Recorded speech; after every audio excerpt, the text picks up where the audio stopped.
Satgas Operasi Damai Kartens menangkap Homi Herluka dan Simak Kipka, dua buronan kelompok kriminal bersenjata yang kerap menebar teror masyarakat Kabupaten Yahukimo, Papua Pegunungan.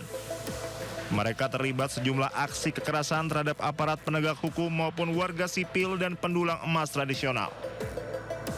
Wakil Kepala Operasi Damai Kartens 2026 Kombes Adarma Sinaga mengatakan kedua tersangka ditahan di Polres Yahukimo. Penanganan hukum terhadap Homi Herluka dan Simak Kipka akan dilakukan secara profesional dan transparan.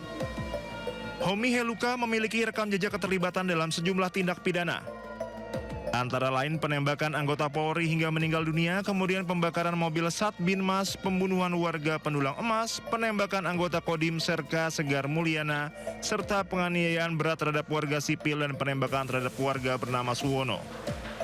Sementara Simak Kipka ditangkap terkait dugaan keterlibatannya dalam aksi pembakaran mobil Kepala Desa Almadi pada 18 Februari 2026 di sekitar kantor DPRD Yahukimo. Polisi masih mendalami peran Simak Kipka dalam jaringan KKB Yahukimo. Tim Liputan Anyus melaporkan. Pemirsa, Kepala Operasi Damai Kartens Brigjen Pol Faizal Ramadhani membenarkan terjadi peningkatan gangguan keamanan di Kabupaten Yahukimo, Papua Pegunungan. Ya, ini terjadi pasca kaburnya anggota kelompok kriminal bersenjata Kopi Tua Heluka dari Lapas Wamena pada 25 Februari 2025. Di 2026 ini sampai kemarin itu ada 23 kejadian. Jadi memang ada situasi yang signifikan dan itu memang kita sudah prediksi. Hal ini terjadi sejak 25 Februari 2025. Sejak kaburnya Kopi Tua Heluka dari Lapas Wamena, itu memang peningkatan eskalasi gangguan keamanan di Yahukimo itu signifikan. Dan dari November sampai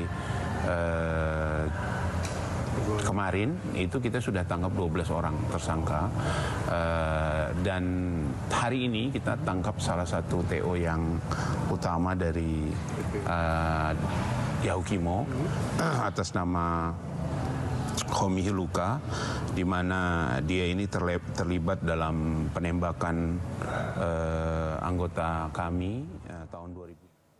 Polisi menyelidiki penyebab pasti kecelakaan kereta bandara dengan truk di perlintasan Sebidang, Tangerang, Banten. Dalam rekaman kamera pengawas, truk tiba-tiba berhenti di tengah rel sehingga tabrakan tidak terhindarkan.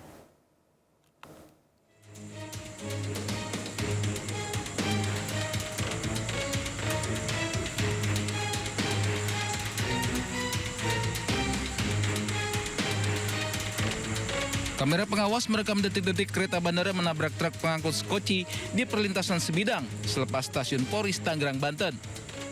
Saat melintasi rel, truk tiba-tiba berhenti. Dibantu warga, sopir berusaha mengevakuasi truk. Namun nahas tak berapa lama kereta bandara muncul. Proses evakuasi gagal hingga kereta menabrak muatan truk sampai terpental. Puluhan petugas diterjunkan ke lokasi untuk mengevakuasi rangkaian kereta yang anjlok. Pihak KCI berkoordinasi dengan KAI Daob 1 Jakarta dengan mengirimkan rangkaian kereta penolong ke lokasi kejadian. Selama upaya evakuasi diberlakukan rekayasa jadwal perjalanan KRL. Sementara Satlantas Polres Metro Tangerang juga menerjunkan tim investigasi untuk mengetahui penyebab kecelakaan. Dari keterangan, dari saksi, dari supir, ataupun kami melihat langsung dari CCTV yang ada di lokasi, artinya palang pintu belum ada upaya penutupan, ya, masih terbuka lebar, dan juga dari CCTV juga jelas apa yang sudah terjadi sebelum ditutup itu sudah kami lihat langsung dari rekaman. Pak, tapi sirine perlintasan memang sudah bunyi atau belum, Pak?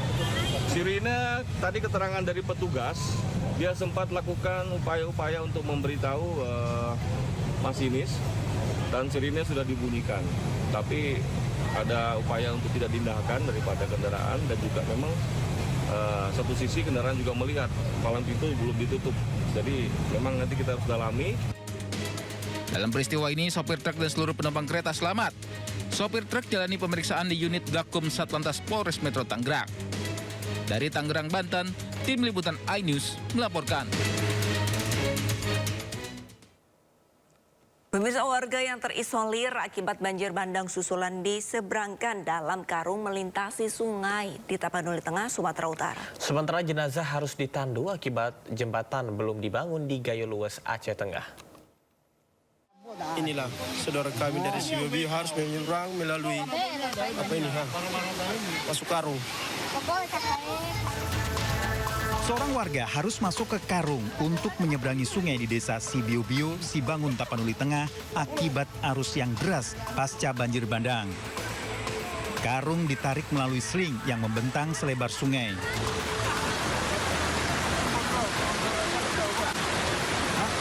Sungai bertambah lebar setelah banjir kembali melanda.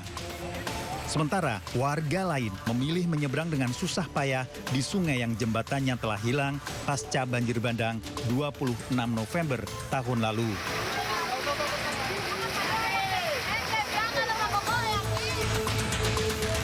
Warga desa Pinturime, Gayo Lues memandu jenazah setelah ambulan tak bisa melanjutkan pengantaran akibat jembatan belum dibangun pasca banjir bandang November tahun lalu. Warga harus menyeberangi sungai Pining yang dalam dan berarus deras memindahkan ke ambulan lain. Saat ini belum ada kepastian kapan jembatan darurat akan dibangun. Warga berharap kejadian serupa tak kembali terulang. Tim Liputan Kontributor iNews melaporkan. Pemirsa, sudah hampir 3 bulan berlalu sejak banjir bandang dan longsor menerjang Aceh pada 25 November 2025 lalu. Namun bagi warga desa Menasah Raya, derita belum juga berakhir. Warga pun masih bertahan di tenda-tenda darurat. Mereka terpaksa mendirikan tenda di kompleks makam Raja-Raja Murude atau kuburan, tepat di samping musola. Bahkan di bulan Ramadan ini warga berbuka puasa dan melaksanakan ibadah di dalam tenda darurat di tengah kondisi yang jauh dari kata layak. Warga memilih bertahan di lokasi pengungsian karena pembangunan hunian sementara atau huntara yang direncanakan pemerintah hingga kini belum rampung dikerjakan.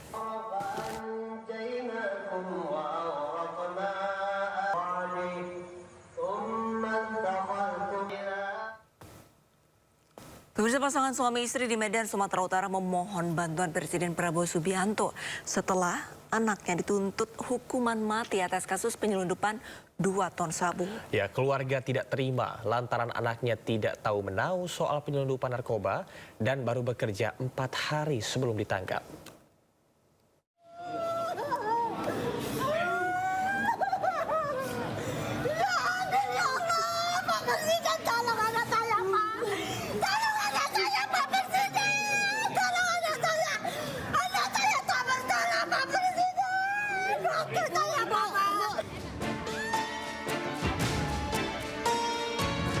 Sambil memeluk anaknya, Fandi Ramadan, tangis Nirwana pecah setelah mendengar tuntutan hukuman mati atas kasus penyelundupan 2 ton sabu di Pengadilan Negeri Batam, Kepulauan Riau.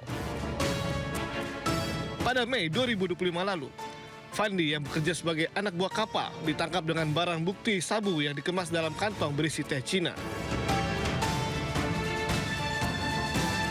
Menurut keluarga di kota Medan, Sumatera Utara, Fandi Ramadan merupakan pemuda yang baik dan tidak terlibat atas penyelundupan narkotika jaringan internasional tersebut. Ayah Fandi memohon Presiden Prabowo Subianto untuk membebaskan anaknya yang tidak bersalah. Fandi diketahui baru bekerja 4 hari sebelum ditangkap dan bertugas di kamar mesin. Bapak Presiden, saya bermohon, tolonglah aku bisa aku Pak. Untuk bisa dibebaskan. Tenang. Bebaskan anak kami, Pak Presiden. Bisa dapat dibebaskan. Anak kami nggak bersalah. Pelan-pelan aja, Pak. Harapan saya kepada Bapak Presiden, mohonlah berilah keadilan kepada anak saya. Saya selaku orang tua berharap kepada Bapak Presiden, tolonglah dibebaskan anak saya karena dia tulang punggung keluarga. Sementara itu, pengacara Hotman Paris Hutapea menyatakan siap membantu proses hukum yang menimpa Fandi Ramadan saat bertemu orang tua Fandi Ramadan di Jakarta. Hotman menilai Fandi telah difitnah bergabung dengan jaringan narkoba internasional. sangat menghimbau kepada Bapak Jaksa Agung agar tolong diturunkan tim untuk mengeksaminasi apakah karena apapun namanya surat tuntutan pun bisa dicabut kok demi keadilan, kenapa enggak? Demikian juga kepada Majelis Hakim di Pengadilan Negeri Batam dan juga nanti Ketua Pengadilan Tinggi Kepri agar benar-benar mendengarkan tangis dari orang tua korban fitnahan ini. Sebelumnya, Fandi Ramadan bersama 5 kru kapal Sea Dragon, termasuk nahkoda kapal ditangkap BNN, TNI, Polri, dan Bea Cukai di perairan Tanjung Balai Karimun, Kepulauan Riau pada 21 Mei 2025 lalu.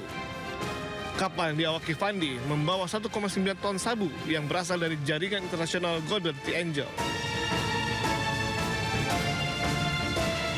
Dari Jakarta dan Medan, Sumatera Utara, Sofyan Firdaus dan Yuda Bahar, iNews melaporkan. Kejaksaan Agung menyebut tuntutan hukuman mati kepada ABK kasus penyelundupan sabu 2 ton adalah upaya melindungi masyarakat dari bahaya narkotika. Sementara Menteri HAM Natalius Pigai secara perspektif HAM menentang perihal hukuman tersebut.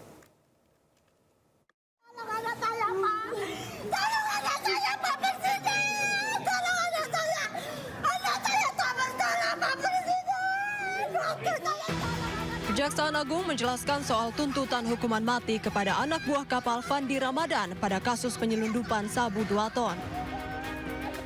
Kapus Penkum Kejagung Anang Supriyatna menyebut besaran tuntutan yang diajukan oleh jaksa kepada majelis hakim didasari fakta hukum dan alat bukti yang telah terungkap di pengadilan. Salah satu pertimbangan jaksa memberikan hukuman maksimal, yakni sebagai upaya untuk melindungi masyarakat dari bahaya narkotika. Yang penting bagi kita, negara dalam ini komitmen melindungi warga negara dari bahaya narkotika. Ini kan hampir 2 ton loh, nggak main-main. Dan proses peradilan sudah dilaksanakan sesuai dengan hukum acara yang berlaku, dengan tetap mengedepankan asas praduga dan prinsip kehati-hatian, dan berdasarkan fakta hukum dan alat bukti yang terungkap di pengadilan. Maka pada tanggal 5 Februari 2026 kemarin telah dilakukan penuntutan terhadap 6 terdakwa tersebut dan masing-masing dituntut hukuman mati. Sementara Menteri Hak Asasi Manusia Natalius Pigai secara perspektif HAM menentang perihal hukuman tersebut. Meski begitu, Pigai mengatakan enggan mengintervensi berjalannya proses hukum tersebut. Ya, kalau hak asasi manusia itu menentang hukuman mati, ya. Yang jelas kami menghormati hak hidup. Ya, kita tidak intervensi proses hukum yang terjadi peradilan. Tapi sekarang undang-undang yang baru, undang-undang KUHP yang baru, itu akan ada masa percobaan 10 tahun. Kalau dia berperilaku baik, ya pasti juga mungkin belum tentu bisa dari hukuman mati. Diketahui sebelumnya Fandi Ramadan yang baru 3 hari kerja dituntut hukuman mati dalam kasus penyelundupan narkotika jenis sabu seberat 2 ton. Tuntutan tersebut dibacakan jaksa dalam persidangan di Pengadilan Negeri Batam.